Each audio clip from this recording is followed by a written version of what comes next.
You're listening to Stand Out, Get Noticed, episode 225.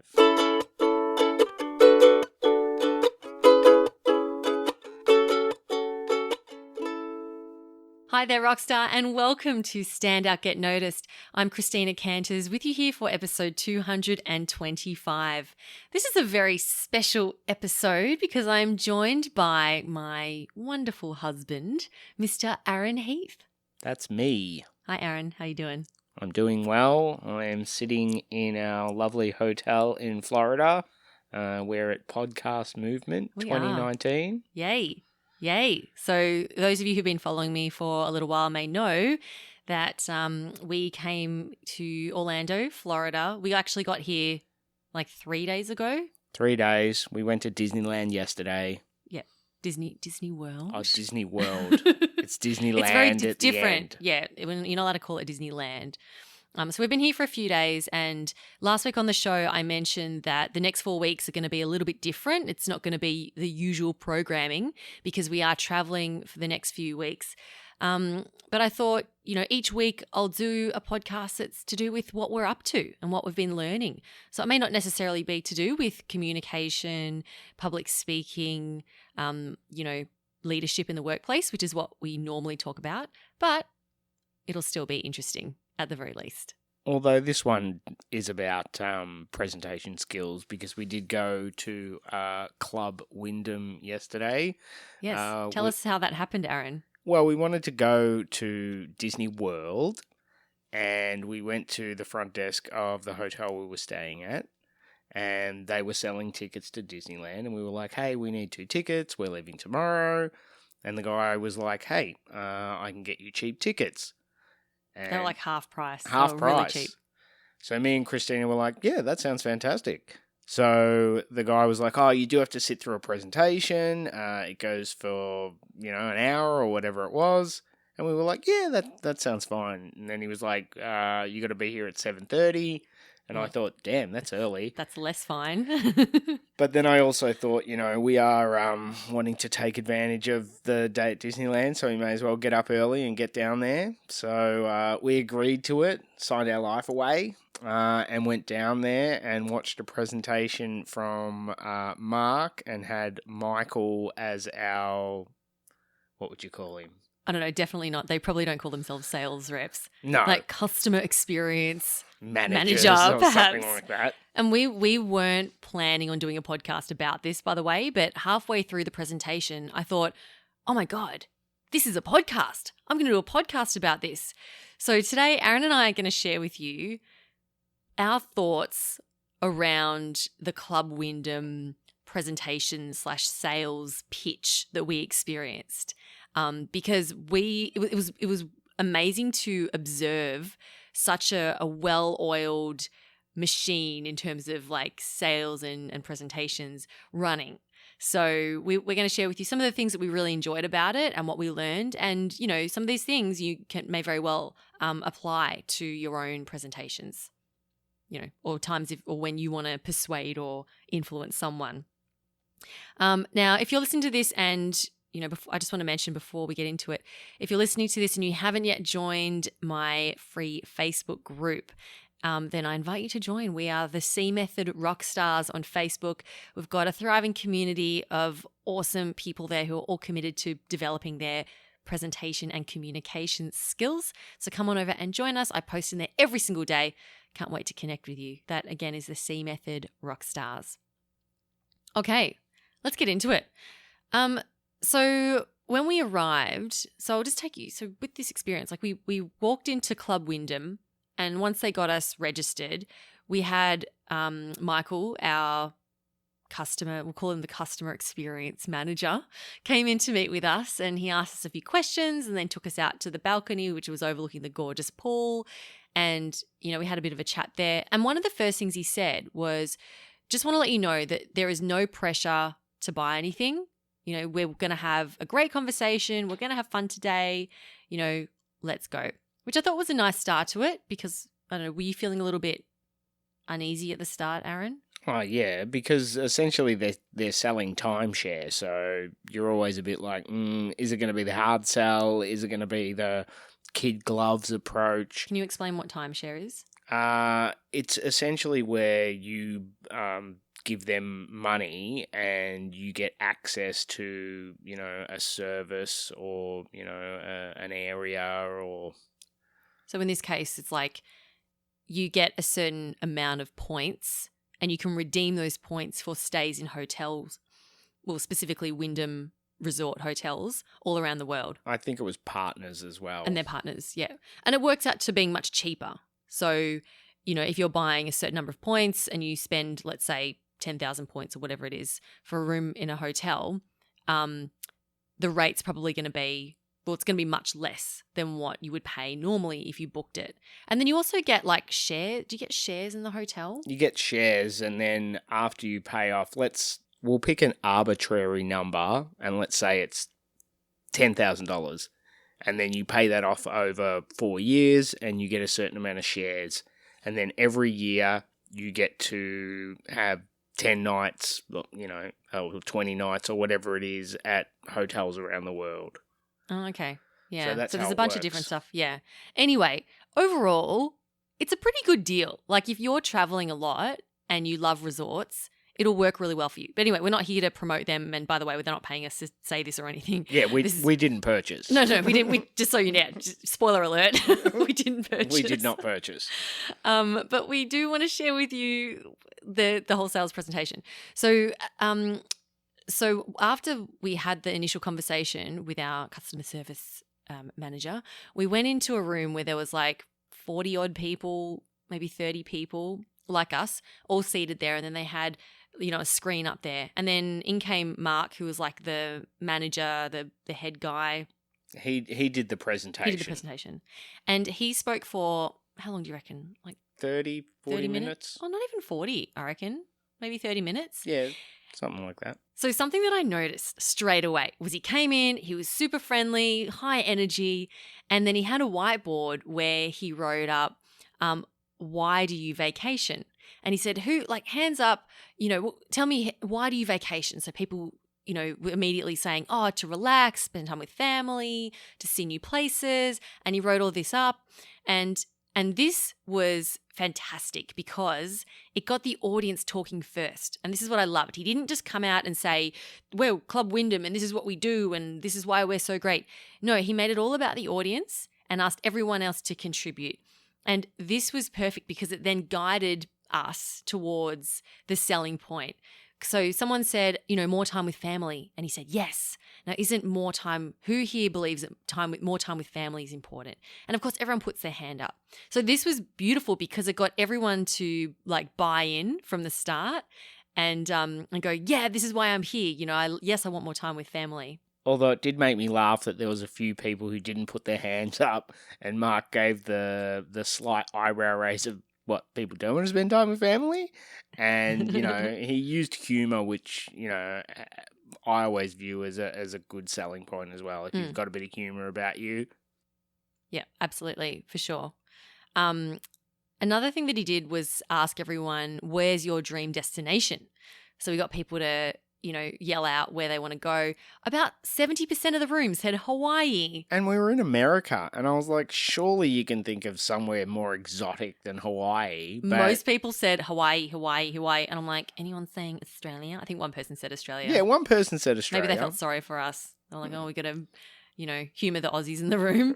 But mostly it was Hawaii. Anyway, the point is he got everyone to contribute and share their experiences. So it was a very engaging start, which is what I really loved. And I thought that was a great start to the presentation. I noticed also he got a lot of hand raises, which is excellent if you want to engage with your audience. So asking people, who's been to, Canada, who's been to, Hawaii, and getting people to raise their hands. Who thinks that this is important, and people raise their hands. And he did that throughout the presentation, which means that we continue to be engaged.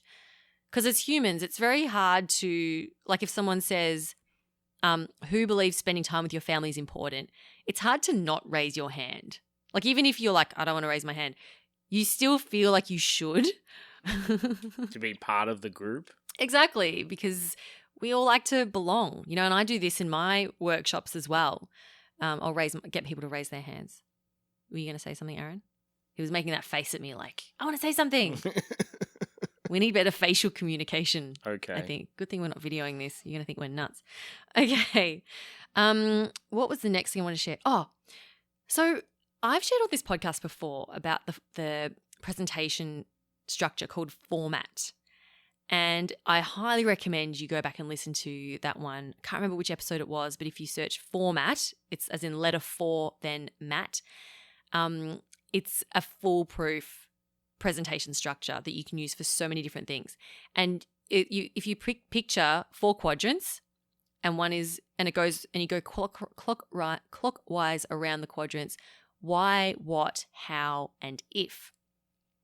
Now, if you address each of these 4 quadrants, you engage every different type of audience member. So the why is what Mark did at the start. So asking the questions. Then I noticed he went into the what, and he went in and explained, we are Club Wyndham. This is about Wyndham Resorts. Here's who we are. Here's what we do. So he went into the facts and the data about the company.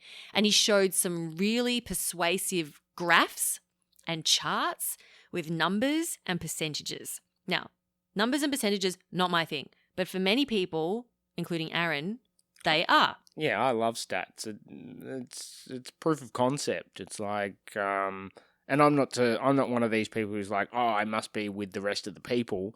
But I definitely want to understand, who's doing it, how often they're doing it, and why they're doing it, and graphs and things like that, percentages. They give a firm understanding for me. So were those numbers, did they make it more appealing for you, Aaron, when they came up? It's a more persuasive argument for me. I view it like it's proof of concept. Because I can say, oh, you'll love it. Lots of people love it. And Bob loves it. It's like, I'm sure Bob does love it, but I'd like to see the stats. You want to see that 85% of people love it. Yeah, exactly. Yeah. And that's what this was all about. So this is the what part of the presentation. So all the people who love stats and facts and data, they were kept happy through what he shared. Next, he went into the how. And he said, so how do we go on holiday? He used the word vacation because that's what Americans say. How do people go on vacation? And he talked about when you might have a vacation home, which you own. So you own the vacation. Or you might, he calls it renting it, where you go to a hotel and you pay for a night's accommodation. But then his argument was, but you have nothing to show for it at the end of it. You have a receipt and that's all you have to show for it. On a side note, the one thing that did become blatantly obvious for me is that Americans do not get enough time off work because he was asking, one of the questions he asked was, how long are your holidays usually? And people were saying stuff like 4 days and 6 days and 8 days. And this is out of a whole year. Most people in the room had maybe a week's vacation a year. Yeah, but look, I spoke with a few people afterwards and people were saying they get between 7 and 10 days a year. And I was like, 7 to 10 days of holidays a year and you work the rest of the time. Because in Australia, it's normal for people to get 4 weeks. Everybody gets 4 weeks paid annual leave. Yeah. So going there, it certainly made us feel very grateful. Yeah, absolutely. For, living in Australia. And I mean, even though we work for ourselves and we take as much time off as we want. But even when I've worked for people, I get my 4 weeks a year. And like, if you've got a good boss, he'll just give you time off unpaid. Yeah, for sure. And in Australia, it's very normal to take a long vacation. Like, it's very normal if you're like, oh, I'm going away for 3 weeks to Europe. Like, in a lot of places, it's very normal. And no one really questions it. Like, no one's like, what do you mean? Yeah, in America, it feels like, that the entrepreneurial spirit or the hard work gets you results has, spun into don't take time off. And if you do, take a very short amount of time, which is a little bit sad. Yeah. So that was something that we learned as well, that, we're very grateful for being in Australia. So anyway, format structure. So Mark followed that really, really well, and I was able to see it in action, which is fantastic. Now, the second thing that he did really well was he shared lots of, he shared two personal stories that I thought was really lovely. He said that he shared the story of when he first went to one of these presentations. He and his wife had a conversation in the car saying, "Honey, we're not buying anything. All right, we're not buying anything." And he was like, "Yep, definitely not buying anything." And then he shared the story of how like he was in that mindset and was like, "Nah, not gonna buy." And then he said it ended up being the best decision he made for his family. Now, that is powerful, right? When you hear a story, now I'm assuming it's a true story, right? We hope it's a true story. I hope it's a true story, and I'm going to assume that it's a true story. And it was powerful because many of the people in the room, I'm certain, would have had that exact same conversation in the car on the way there going, "Honey, we're not signing up for anything today. Nothing. Not signing it up." And in fact, did we have that conversation? No, we didn't, because we're the kind of people that keep an open mind. I thought to myself on the way there, I was like, I'm pretty sure I won't buy. But because I'm a salesman, I'm always thinking to myself, maybe the spiel will be really good. Maybe they'll force me to buy based off, what the outcome is. They're like, all right, you get 20 days for, $10 a night. You never know what it's going to be. So for me, I always keep my options open. Yeah. Okay. You didn't tell me that beforehand. Of course not. If I tell you that, you'll be like, we would have had the conversation where you said, I don't think we should buy, where, my sales instincts tell me if it's a really good deal, I'm going to talk you into buying it. Yep. Yep. The second story that he shared was about this was a very moving story, actually. And this one was definitely true, because being a salesman, sometimes you hear people give analogies or give a story, and you think to yourself, that seems pretty rehearsed, where this one seemed very honest, very raw. Do you want to share what it was? Well, he essentially spoke about when his father passed away, and his father passed away at quite a young age, and I guess, like most Americans, from going from what they spoke about yesterday, they don't get a lot of time off, and his dad never, took a lot of holidays, worked hard for the family. And when he finally did finish up at work and go into retirement, he got cancer quite quickly after that, and didn't get the chance to go away with, his family or meet his grandchild. And it was a pretty heartbreaking story, So for me, that definitely touched me. Yeah, for sure. And I can imagine that would have had a massive impact on people, because the message of the story was, what are you waiting for? Don't wait until you're retired. Don't wait for 5 or 10 years' time to take your family on vacation. Take them now. Take advantage of this time that you have. Which is, what me and Christina definitely do. We work very hard, but at the same time, we're always planning. We want to have time off. We want time for ourselves. We want to enjoy our new marriage together. These are all important things. Yeah, for sure. So so that story it was really powerful, and I know like a lot of us, when we're thinking, I'm in a business situation, I'm at work. This is business. I can't bring my personal life into it.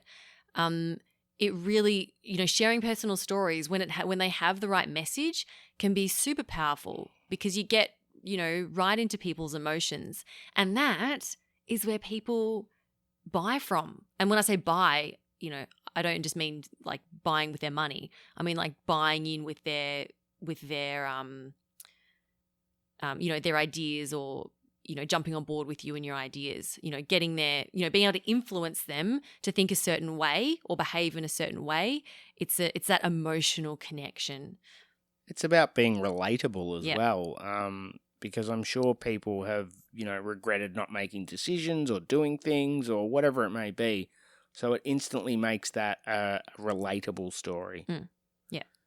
So look, overall, so those are the two main things that, or I think it's 3 main things I mentioned that they did really well. And overall, as an observer, it was really great to watch, and you could tell that they've done this many, many, many times before.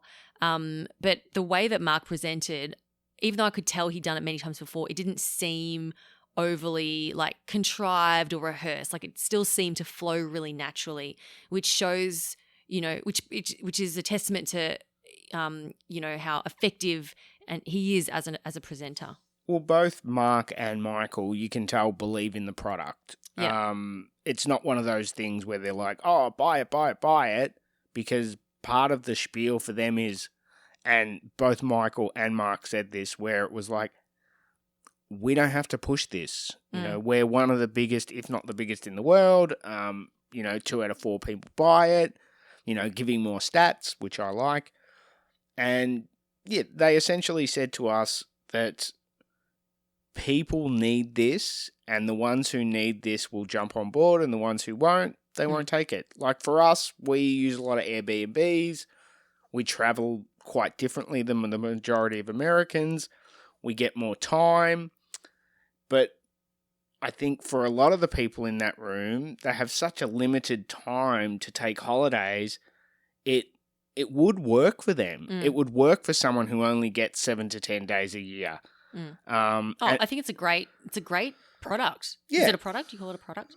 Yeah, I'd call it a product. Yeah. I thought it was great. Like I thought overall as a product, it was fantastic. And for the right people at the right stage of life, or that, the appropriate stage of life or whatever, it would work really well.